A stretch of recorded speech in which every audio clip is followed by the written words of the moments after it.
मैं उनके कार्यकाल से शुरुआत करना चाहती हूँ। 5 साल होने को आ रहे हैं। साध्वी जी, भोपाल की सांसद रहते हुए आपने क्या क्या काम किया है?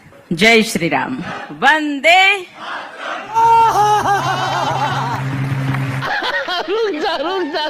तो दोस्तों, देखा आपने, जैसे ही चीप वाली आंटी ने प्रज्ञा ठाकुर से 5 साल की उपलब्धियों पर सवाल पूछा, वैसे ही ये वंदे मातरम और राम नाम जपने लगी।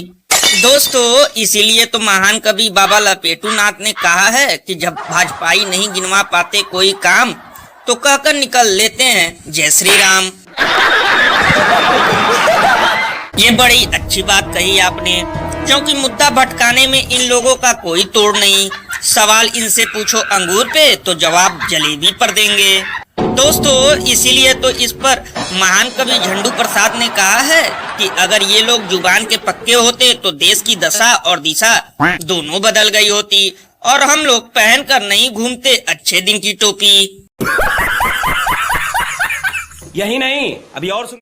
वैसे दोस्तों, अगर इसे अंधभक्त की नजर से देखा जाए तो इसमें गलती खुद चीफ वाली रिपोर्टर की है, क्योंकि इन्हें 5 सालों में किए गए कार्य पर नहीं बल्कि इन्हें ये सवाल पूछना चाहिए था कि आने वाले समय में जिहाद और फिल्मों को बायकाट करने की क्या तैयारियां हैं। भाइयों बहनों, मुझे मेहरबानी करके भाई मत बनाओ, मुझसे रिश्ता बनाने की कोशिश मत करना। सही पकड़े हैं। वैसे लल्लन भैया, एक बात तो है, अगर कोई रिपोर्टर ईमानदारी के साथ भाजपाइयों से सवाल पूछ ले तो या तो उसे नानी याद आ जाती है या तो पानी। ये बड़ी अच्छी बात कही आपने, क्योंकि इसका जीता जागता उदाहरण कुछ हफ्ते पहले हम लोगों ने सुधीर चौधरी और स्मृति ईरानी के इंटरव्यू में देखा था। और अभी तो रुको, क्लाइमैक्स अभी बाकी है। क्योंकि चुनाव के दिनों में गिरा ताकि पता चले कि आपने कैसी सरकार चलाई है, इसलिए भगवान ने लोगों को संदेश दिया है।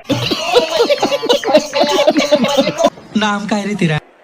मोदी। क्या? मोदी मोदी। मस्त नाम है रे। तो दोस्तों, देखा, यूपी के बाद सबसे ज्यादा विकास की गंगा केवल गुजरात में बहती है।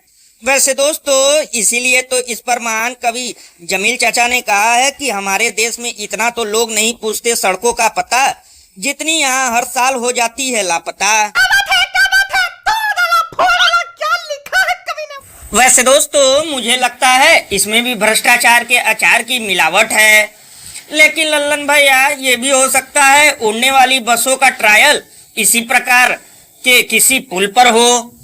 अरे बाप रे, ये तो धोती खोल रहा है। और दोस्तों, सबसे कमाल की बात ये है कि इस खबर को लेकर मीडिया वालों को भी साफ सुन गया है, क्योंकि दोस्तों इनमें इनके पापा की बदनामी है।